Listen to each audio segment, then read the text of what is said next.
हाय नमस्कार मुझे श्रीराम तबे बॉलीवुड अभिनेत्री निकितांकर मृत्युर रहस्यर तदंत करुच्ची कटक कमिशनरेट पुलिस एने 14 जेल को पठागला निकितांकर स्वामी लिपन साहू को। तबे आसतु देखिए यही संपूर्ण वीडियो को।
विश्वजित बराला सरकारी वकिल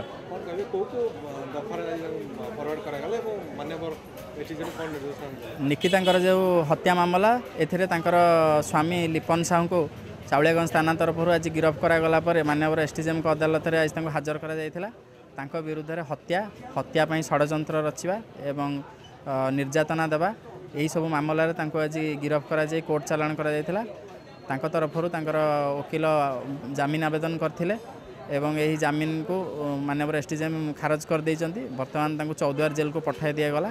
14 दिन विचार विभाग हाजत से रहिबे।